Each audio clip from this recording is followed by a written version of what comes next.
Hello and welcome everyone. मेरा नाम doctor Ashwini Saini है और आज हम इस वीडियो में जानेंगे कि नसें कितनी तरह की होती हैं। आपने थंबनेल बिल्कुल ठीक पढ़ा है कि नसें कितनी तरह की होती हैं। बेसिकली आपने ये सुना होगा कि हमारी नस पे नस चढ़ गई है या नस पे नस दब गई है। MRI में भी आता है कि हमारी नसें ब्लॉक हो गई हैं। CT स्कैन में भी आता है कि हमारी नसें ब्लॉक हो गई हैं। फाइब्रो स्कैन में भी आता है या फिर कलर डॉपलर में आता है। तो हम जानते हैं कि नसें कितनी तरह की होती हैं।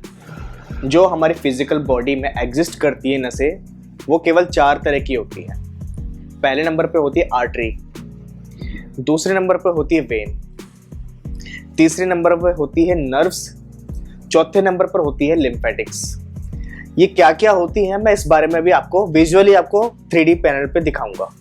देखिए, पहली नस होती है आर्टरी। आर्टरी में क्या होता है, ये लाल रंग की होती है और ये बहुत ही गहराई में छिपी होती है। इसका मेन काम होता है कि ये आपके बॉडी में सर्कुलेशन को और ज़्यादा बढ़ाती है। ये यानी कि जो आप सांस ले रहे हैं, ऑक्सीजन ले रहे हैं, जो आप अपनी प्राण वायु ले रहे हैं, ये इसका सर्कुलेशन करती है और ये सभी की सभी पूरी बॉडी में सारे टिश्यूज़ को, सेल्स को, हड्डियों में, जोड़ों में ये ट्रांसफ़र करती है। आप खाना खाते हैं, जो भी आपका माइक्रो न्यूट्रिएंट्स है, जो खाना लगना होता है, वो इसी को ट्रांसफ़र कर देती है अपने खून में। ये आप देख सकते हैं, ये नीले रंग की जो नज़र आ रही हैं, ये आर्टरी है। ये लंग्स की आर्टरी यानी कि फेफड़ों के अंदर की है। क्या होता है कि जब हम सांस लेते हैं, ऑक्सीजन लेते हैं और कार्बन डाइऑक्साइड को छोड़ देते हैं, उस वक्त क्या होता है, इस दौरान फेफड़ों के अंदर ऑक्सीजन का और कार्बन डाइऑक्साइड का एक्सचेंज हो जाता है। यानी कि हमारे जो टिश्यूज़ हैं, हमारी बॉडी जो कार्बन डाइऑक्साइड छोड़ती है, वो लंग्स में यानी कि हमारे फेफड़ों में भर जाती है। कार्बन डाइऑक्साइड बाहर निकल जाती है और जो हमने ऑक्सीजन जो ली है वो अंदर चली जाती है। फिर यहाँ पे हार्ट आ गया। हार्ट क्या करता है, धड़क धड़क करके इसका पंप करके बूस्ट कर देता है पूरी बॉडी में। वही एक काम ये आप बारीकी से समझ सकते हैं।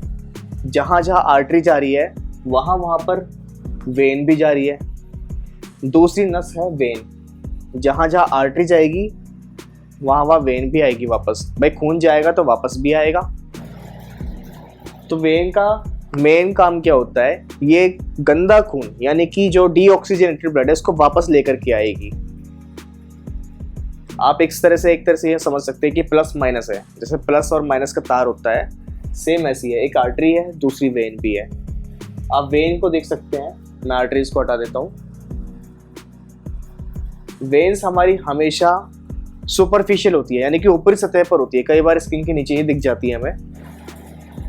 आप यहाँ देख सकते हैं कि यहाँ पे लंग्स के अंदर ये लाल रंग की ये वेन्स दर्शाई गई हैं ताकि आपको उसमें दोबारा से कंफ्यूजन ना हो। ये क्या करती है, कार्बन डाइऑक्साइड को ला करके भर देती है और फिर से ये वेस्ट मटेरियल को फिल्टर कर देती है। फिर वहीं अगेन लंग्स में गैसेस का एक्सचेंज हो जाएगा।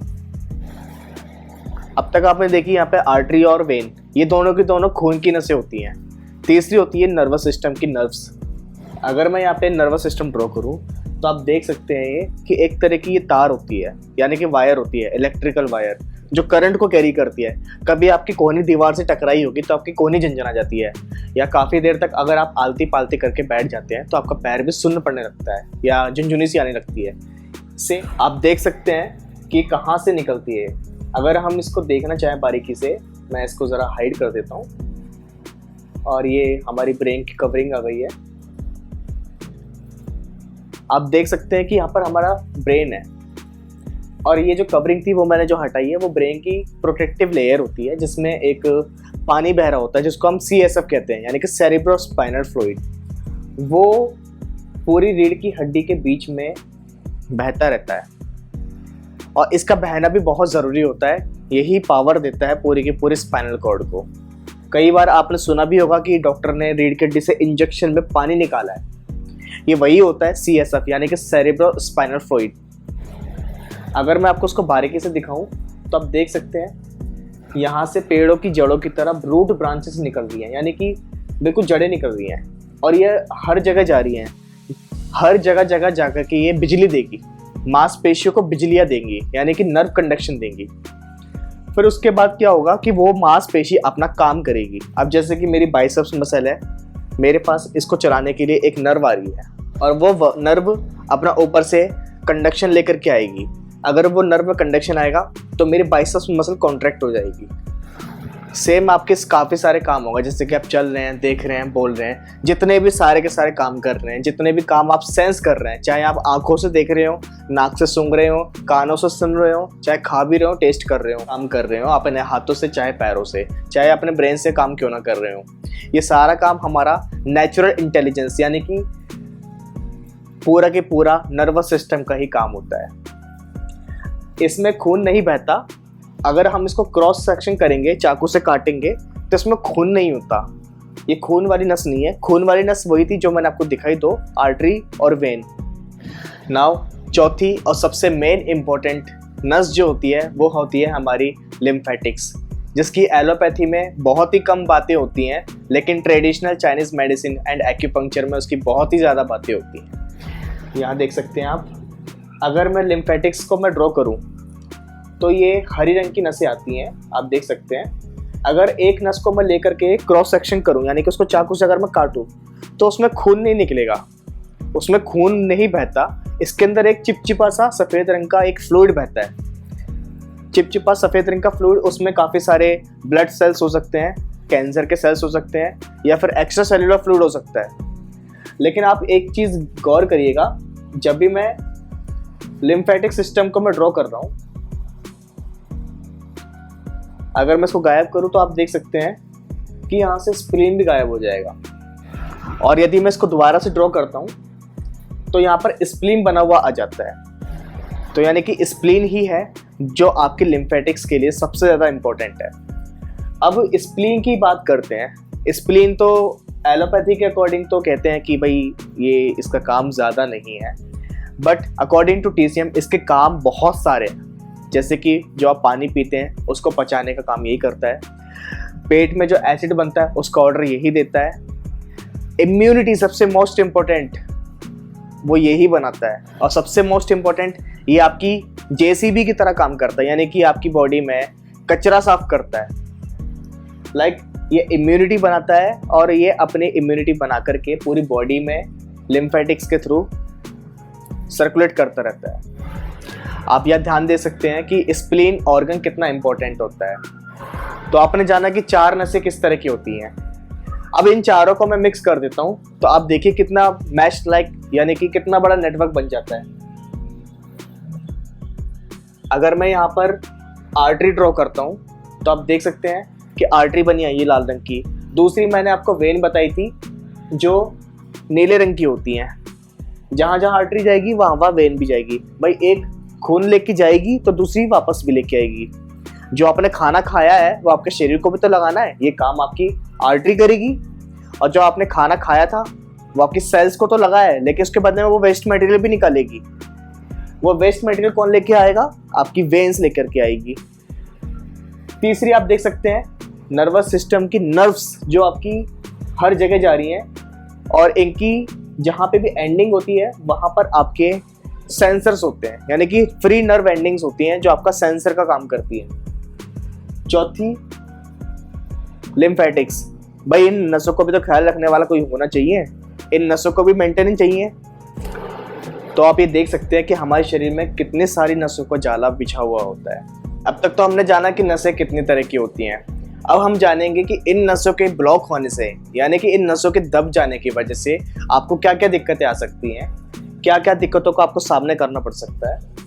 पहले अगर हम आर्टरी ड्रॉ करते हैं, आप देख सकते हैं, हम एक एग्जांपल समझ लेते हैं कि अगर आपके कंधे में ये आर्टरी ब्लॉक हो गई है, अगर ये ब्लॉक हो जाती है तो आपका सर्कुलेशन इम्पेयर्ड हो जाएगा, यानी कि हाथ में सर्कुलेशन नहीं जा पाएगा। तो थोड़ा सा दर्द मार सकती है भी, या आपका हाथ कमज़ोर हो सकता है। और अगर ये पुराना केस हो जाता है तो आपके हाथ में न्यूट्रिशन पूरा नहीं पहुंच पाएगा। या आप कई बार क्या होता है कि पेशेंट के पैर में भी नस दब जाती है, आर्टरी ब्लॉक हो जाती है, फेमोरल आर्टरी ब्लॉक हो जाती है, तो उसकी वजह से एक पैर पतला और एक पैर मोटा होने लगता है। कई बार पेशेंट कहते हैं कि हमारा एक पैर पतला और पैर मोटा लग रहा है। और अगर वेन ब्लॉक हो जाती है तो तो क्या होगा, आर्टरी तो अपना ब्लड भेजती रहेगी लेकिन उसको ब्लड वापस उतना अमाउंट में प्रॉपर नहीं मिल पाएगा। और कई बार आपने ये नोटिस किया होगा कि पैरों में कई बार लोगों की नसें फूल जाती हैं, जिसकी वजह से जो उनके पैरों की वेन होती है वो ग्रेविटी की वजह से ऊपर ब्लड को ऊपर वापस नहीं ला पाती। तो नीचे के पैरों की जो ये नसें हैं ये फूलने लग जाती है, जिसको हम कहते हैं वेरिकोसाइटिस या फिर वेरिकोज वेन। और वही हम तीसरी और बात करें नर्वस सिस्टम की। अगर नर्वस सिस्टम की कोई भी एक सिंगल नर्व प्रेस हो जाती है तो उसकी वजह से कई बार क्या होता है, पेशेंट को पेन आने लगता है। सपोज अगर हम एक एग्जांपल ले लेते हैं कि हमारी सर्वाइकल वर्टिब्रा से जो नर्व निकल के आ रही हैं, यहाँ से अगर ये कंप्रेस हो जाए तो हाथों में दर्द आने लगता है। आप ये क्लोजली देख सकते हैं कि सर्वाइकल की जो नर्व है वो सीधा हाथों में आ रही है, या फिर जो स्कैपुला की जो नर्व है वो भी हाथों में आ रही है। कई बार पेशेंट कहते हैं कि हमारे हाथों में सिर्फ इन्हीं 2 उंगलियों में दर्द आता है या झुनझुनी होती है। कई बार पेशेंट कहते हैं कि हमारे इस तरफ दर्द आ रहा है और इन 3 उंगलियों में झुनझुनी के साथ साथ दर्द आ रहा है।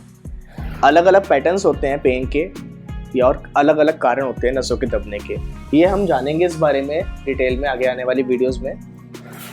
आप यहाँ देख सकते हैं, अगर मैं रीढ़ की हड्डी को बड़ा करके दिखाऊं और इसको मैं गायब कर देता हूँ, हाइड कर देते हैं, तो आप देख सकते हैं कि यहाँ से ब्रांचेस निकल रही हैं और ये ब्रांचेस आपके हर एक इंटरनल ऑर्गन्स में जा रही हैं, यानी कि आपके फेफड़े में भी जा रही हैं, आपके हार्ट में भी जा रही हैं, आपके इंटेस्टाइन में यानी कि आंतों में जा रही हैं, आपके यूरिनरी ब्लैडर में जा रही है, आपके स्पिंटर में जा रही है।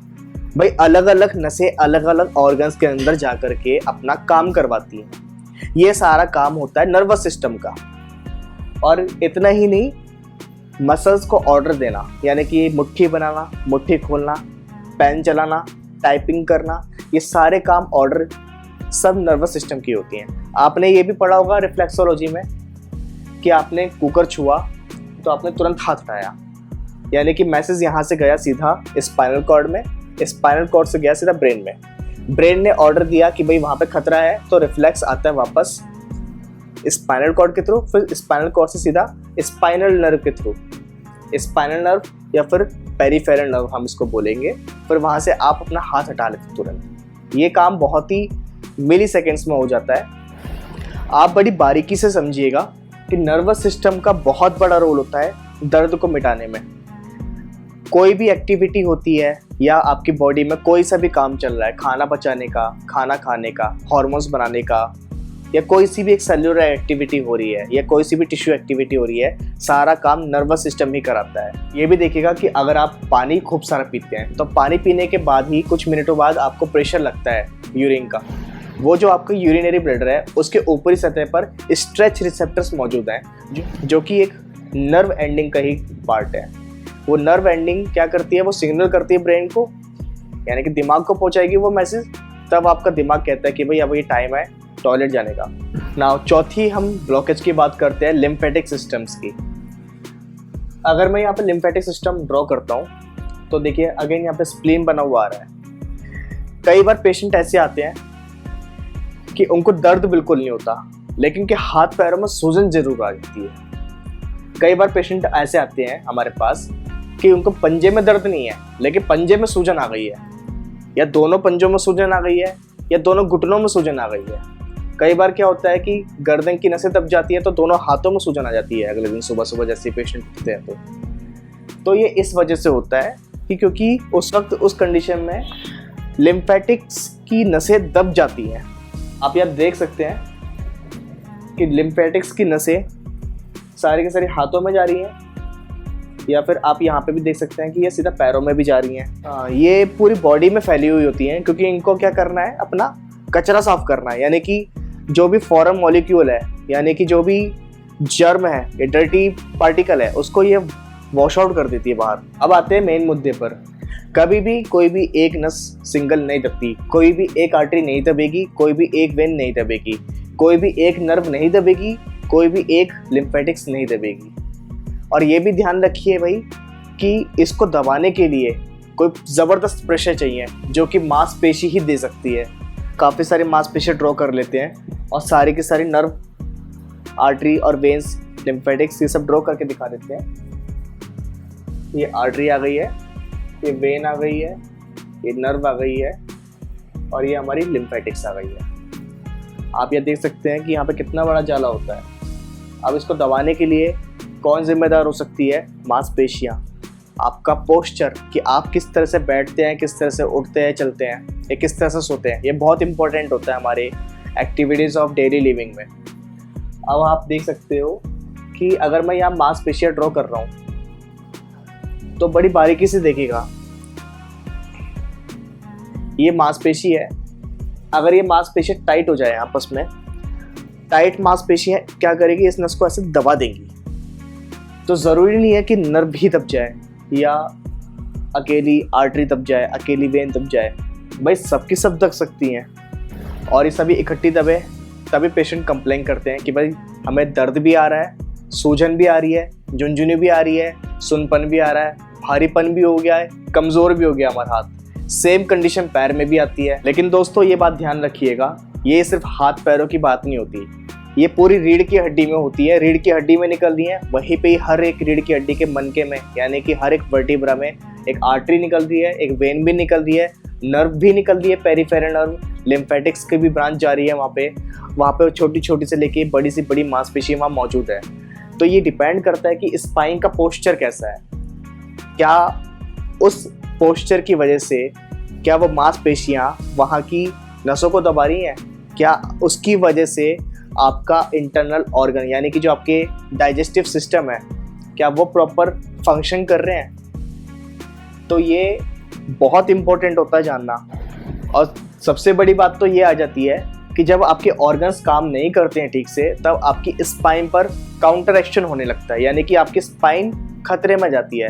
अब भाई स्पाइन और खतरे में आ गई तो ऑर्गन्स भी ज़्यादा खतरे में आ गए, ऑर्गन्स खतरे में आ गए तो स्पाइन भी खतरे में आ गई। दोनों एक दूसरे को काउंटरैक्ट करने में लग जाते हैं। और सबसे इम्पोर्टेंट बात, इन चारों नसों को चलाने के लिए भी एक सुपीरियर नस मौजूद है ऑलरेडी। जैसे कि मैंने आपको पिछली वीडियो में बताया, ये नसें दिखती तो नहीं है लेकिन होती है हमारे शरीर में, जिसके ऊपर हमारे चक्र रखे होते हैं। आप देख सकते हैं कि इस तरह से नाड़ियाँ, यानी कि मेरिडियन सिस्टम मौजूद होता है। यह मेटाफिजिकल स्टेट में होता है, यानी कि ये दिखता नहीं है लेकिन होता है। हमारे शरीर में चक्र हैं, वो फिजिकल फॉर्म में नहीं है बट वो मेटाफिजिकल फॉर्म में है।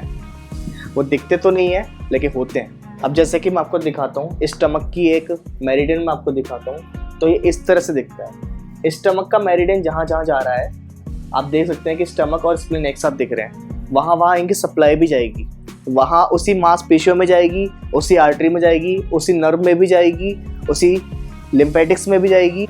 तो ये सप्लाई जो होती है हर एक ऑर्गन की या मेरिडियन में, इसको हम कहते हैं प्राणा, यानी कि ची। इसको हम ट्रेडिशनल चाइनीज़ भाषा में ची का इस्तेमाल करते हैं। वीडियो ज़्यादा लंबी ना हो जाए तो कंटेंट्स हम अभी इसमें इतने ही रखेंगे। मिलते हैं आपको अगली वीडियो में, तब तक अपना ध्यान रखिए, सुरक्षित रहिए। जय हिंद, जय भारत।